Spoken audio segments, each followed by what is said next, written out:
Ani itti himnaan diddee ofii ija isheetiin argite.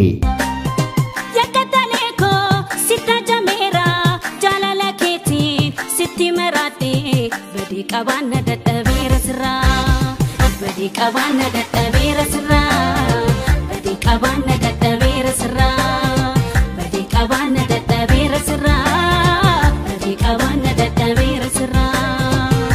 Yeroodhaaf maqaa kiyya himachuun barbaadu kanan dhaladheetti guddadhee Jiituu Magariituu Oromiyaa keessatti yeroo ta'u barnoota kiyyallee kutaa 1ffaa hanga 7tti maatii kiyya bira kutaa 7 hanga 10ffaatti immoo obboleettii kiyya hangafaa bira magaalaa Finfinneetti baradhe. Haati kiyyas abbaan kiyyas hojjettoota mootummaa barsiisotadha. Maatii hedduu keessatti ijoolleen barsiisotaa ciccimoodha mitiire. Anis ta'e obboloonni koo maatii barsiisotaa keessatti waan dhalanneef mana barumsaa keenyaa akka maatiitti sadarkaatiin 1 hanga 3ffaa bahuutiin beekamna. Kana qofaallee otoo hin taane mana barumsaatii badhaasa argannee akka manaatti nama 7 waan taaneef namni qabxii guddaa fide badhaasa hundumaarra caalu argata.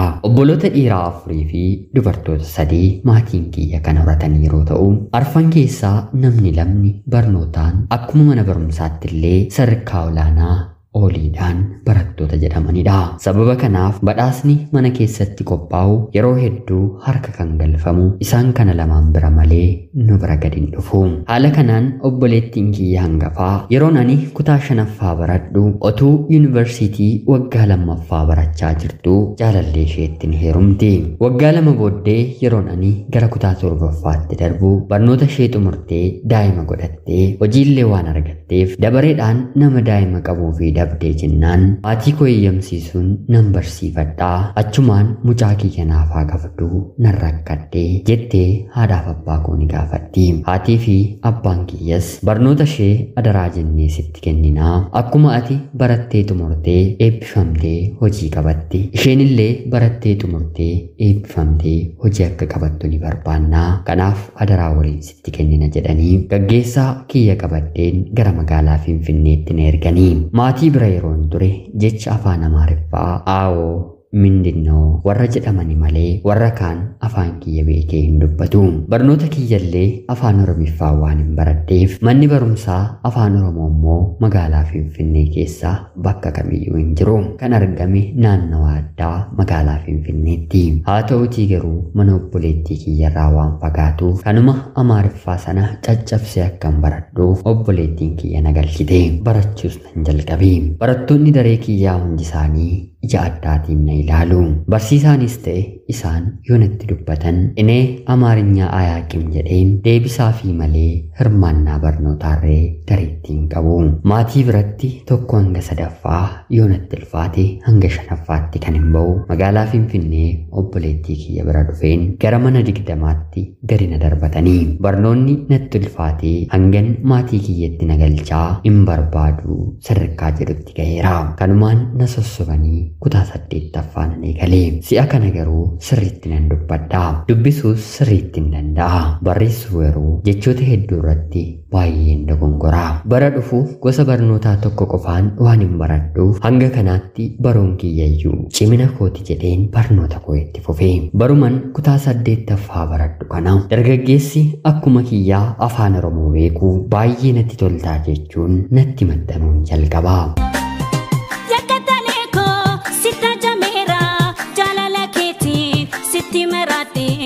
Badii qabana dadhabeera sirraa badii qabana dadhabeera sirraa badii qabana dadhabeera sirraa badii qabana dadhabeera sirraa badii qabana dadhabeera sirraa. Ani toles lakkisin jenneeni. Haa ta'utii garuu akka obboleessa kootti mana barumsaa keessa waliin oola. Yeroo mana barnootaatii gallus taaksii na yaabsisee ana biraatii deebi'a. Haala kanaan garuu guyyaa tokko dubbii keessaa ani kaaffees ta'e mana nyaataa seenee akka hin beekne dargaggeessa kanatti dubbadha.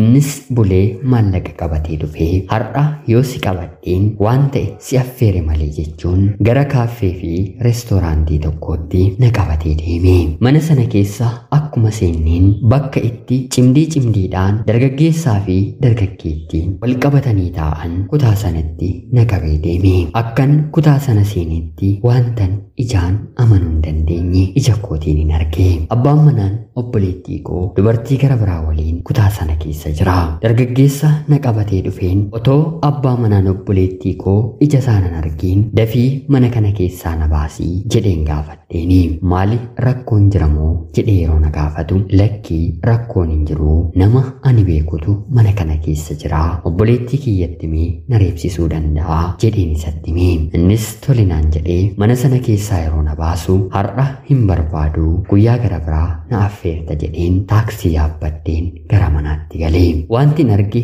ija koof abjuu natti fakkaate. Uffata isaa yeroon qulqulleessu wantoota garaagaraa anumtuu nan argan ture. Haa ta'uutii garuu obboleettii koo waliin yeroo hojii deemanis ta'e yeroo hojiitii deebi'an wal qabatanii waan dhufaniif ishuma waliin akkana kan ta'e natti fakkaata ture. Haa ta'uutii garuu guyyaa kana addaan baafadhe. Wantan arge kana obboleettii kiyyatti otoo himiin gara mana barnootaa deemeen dargaggeessa natti maxxanu kanatti hime. Innis tarii jireenya obboleettii kee irratti dhiibbaa kan uumu yoo ta'e nama kana suura isaa natti argisiisiitii nan qoradhaa jedhee na gaafate. Anis guyyaa sana buleen suura isaa albeema isaanii keessaa baaseen dargaggeessa kanatti kenne. Torbanuma sana keessa dargaggoon kun abbaa manaa obboleettii kiyyaa ni bara. Baruu qofa otoo hin taane reestooraantii fi kaaffeema nuti yeroo darbe seennee argeen naanee baane keessatti dubartoota garaagaraa fedee siree qabatee waliin akka garaasaa ta'ee akka ba'u dargaggoon kun yeroo baatii tokko hin guunne keessatti bira gahaa. Otoon arguu obboleettii kiyyatti himuu dhiisuun cubbuu miti abaarsa natti ta'a. Anis al takkaatti kallacha ittiin himne. Uffanni keessoon yookiin immoo jaappooniinsaa yeroo hedduu halluu diimaa kan hidhiin hungate irratti argaa. Anis obboleettii koo bira geesseen kuni maalidhaa gaasheen koo ni dhiige moo jedheen gaafadheeni.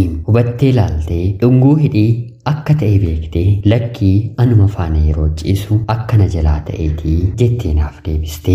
Erga kana ammas irra deddeebiseen uffata akkanaa laastikiiwwan kiisii isaa keessatti argu baaseen itti argisiisuu jalqabe.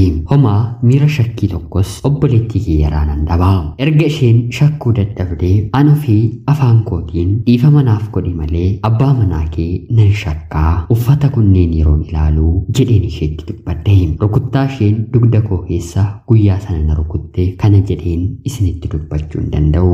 Ati umrii kanatti bultii kootti inaafteeti moo jecha garaagaraa kan abbaa manaa kootti dubbattu lamuu lammataa waa'ee isaa waan tokko akkanatti hin dubbanne ta'uu baannaan gara biyyaa warra keetti si galchaa jettee na akeekkachiifte. Wantoota kana yeroo hedduun argaa. Akka isheen ilaaltuufis mallattoo itti godheen kaa'a. Haa ta'uutii garuu guyyaa tokko isheetii abbaa manaa isheetti qabamu iji koo argeen beeku. Wanti isheetti ulfaataa ta'e mul'achuu dide anatti baay'ee ulfaatee keessumaa yeroon kutaa 9ffaa baradhee xumuru wanta baay'ee namatti ulfaatu waa'ee abbaa manaa ishee ija kootiin argeen mana sana keessa jiraachuu na jibbisiise. Obboleettii kiyyaan kutaa 10ffaa kufuu waan hin danda'uuf maatii kiyya biratti na ergee kanaan booddee jireenyi keessan nagahaa mucaan keessanis sinii guddatee barnoota waan jalqabeef gaggeessaa naaf baasii jedheen kadhadheeni. Isheenis abbaan manaa ishees tolinaan jechuu didanii turtii booda siif haa baasu naan jettee abbaa manaa ishee waliin gara mana barnootaatti nu ergite. Anaaf innis taaksii qabannee balbala mana barnootaa yeroo geenyu intalli taa'umsi ishee hamma gabatee koo tokko nutti dhuftee ati tarkaanfachuu kana ammayyuu hin dhiisne mitiyyii jettee isatti dubbatte. Lakkii maatiidhaa yeroon deebi'u wal arginaa bakkuma durii sanatti waa ajajadhuutii na eegii jedhee isheetti dubbate. Anatti as deebi'e immoo waajjira tokko keessaa hojjennaa akkam nama gaarii seetee jedhee natti dubbate. Anis fuula kolfaa keessa gubannaa qabadheen deemnee gaggeessaa kiyya naa baafne. Erga xumurree booda gali jedhee taaksii na yaabsisee maallaqa naaf kanfalee duubatti deebi'ee naannoo meetira 100 ergan imalee booda taaksii sana keessaa na buusaa jedheen duubatti deebi'een kaaffee fi reestooraantii kan yeroo darbee sana seene.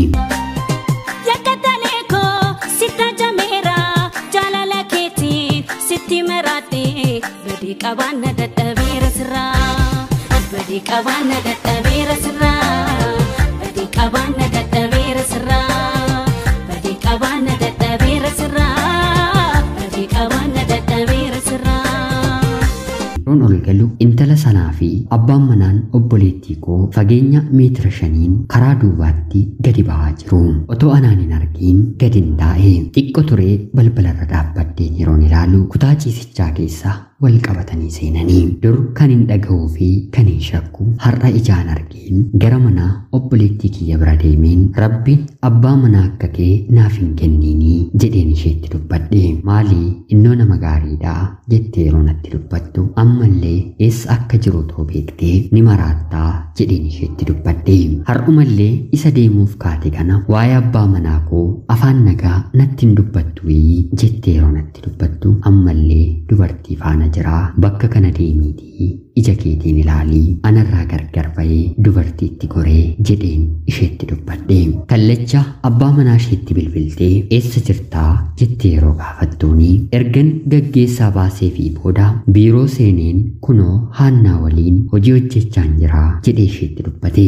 Isheenis Haannaadhaan nagaatti naa jedhii jettee yerootti dubbattu ani ijoollee miti atumti bilbileetii nagaatti dhaammadhu jedhee isheetti deebise. Isheenis kallacha Haannaa jedhee dubartii maqaa waameef hojjettuu biiroosaa kana dura waan wal barsiiseef ni bilbiltiifi isheenis eeyyeen na bira jira amma dhufee yoo barbaadde hojii harka isaarra jiru haa xumuratuutii siifaa dhufuu jettee isheetti dubbatte. Yeroo kana obboleettiin koo anatti galgaltee ati waa'ee abbaa manaa koo maaluma godhinaan jettaa kunoo bilbilee fiillee jennaan ati dubartii waliin jira jettee inni garuu biiroo hojii isaarra jira moo rakkoo qabdamoo jettee na gaafatte. Ani rakkoon qabu garuu kanan dubbachuu danda'u sitti dubbadheera bor rakkoon bultii kee kana keessatti si mudatee jennaan ani keessaa qabu gara warra koottiin galaa jedheen isheetti dubbadhe. Ganama barii ka'ees konkolaataa biyyaa qabadheen haadhaaf abbaa koo biraan deemi. Waan jiru hundumaas tokko lamaan yeroon isaanitti himu baay'ee raajeffatanii dur maatii kiyyaa fi obboleettiin koo abbaa manaa ishee waliin bilbila yeroo waliif bilbilan obboleettiin kiyya erga haasoftee booda maatiin guutuun abbaa manaa ishee nagaa ni gaafata. Erga ani galee booddee garuu kanaan booddee sagalee abbaa manaa keellee dhaga'uun barbaannu jedhanii isheetti dubbatanii. Erga kanaa isheenis as deebitee maatii keenya loltee isin bultii kiyya keessa seentanii diiguuf kan yaaltan maal sin galchee akka garaa kootti yoon jiraadhee jettee isaanitti dubbatte. Haa ta'uutii garuu ani barnoota koo kutaa 10 qormaata maatirikii fudhachuuf yeroon jedhu obboleettiin kiyya ija isheetiin abbaa manaa ishee hordoftee mana ciisichaa keessatti ni qabatti. Guyyaa sanarraa kaasee bultiin isaanii adda ni qoodama. Qofaa waan taateef mucaa ishee akka jalaan fudhanneef ofitti na waammatte. Maatirikiin ni jala ga'ee waan jiruuf maatii koodhaan akkam godheen deemaa jedhee yeroon gaafadhu obboleettiin kee bor waa taatee duutee bo'oo keenyarra maaloo barumsi kuni baranaaf sittaafuu rakkina keenyadha waan ta'eef deemiifi naan jedhanii. Anis ganama barii ka'een gara magaalaa Finfinneetti maluun mana obboleettii koon deeme. Hangan danda'us bira dhaabbadheen nan jajjabeessini. Erga sanaas bara lammataa qabsiiseen qormaata maatirikii nan qorame. Haa ta'uutii garuu yeroo jalqabaaf mana keenya keessaa ani qabxii kana darbuu dadhabeen obboleettii kiyyaan waggaa 2 hiriyoota koorraa booddee dafeen naaf dhufees hin baradhu jedheen gara biyya hambaatti imala koo taasise. Durbaaf dhiirri dhi'uutii waggaa 3 booddee yeroo ammaa kanatti obboleettiin koo nama biraatti heerumtee bultii ishee kan lammaffaa ijaarratteetti. Gaarii taanaan waliin jiraatu gaarii miti taanaan garuu bor rakkoo keessa seenurra mirkaneeffatanii bakka akkanaatti adda ba'uun sirriidhaan dhaamsa kiyyaa. Ana obboleettii keessan biyya hambaarraa ulfaadhaa nagayaatti galatoomaa.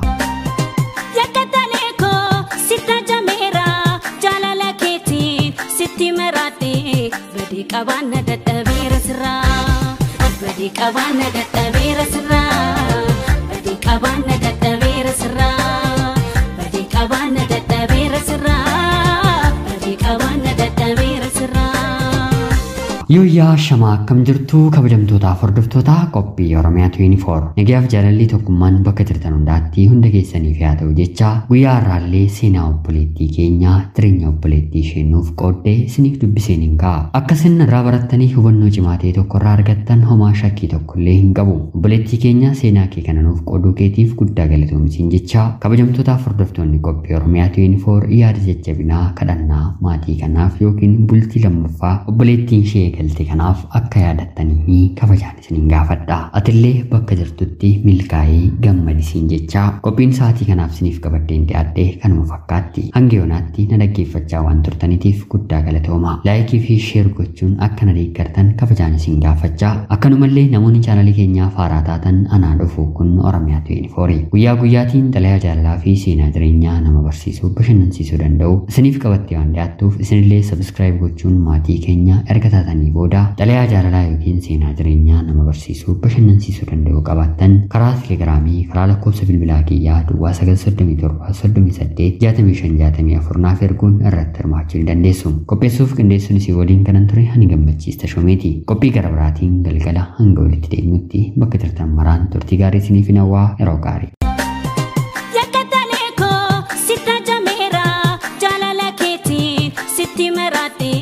Badi qabana dadhabeera sirraa badi qabana dadhabeera sirraa badi qabana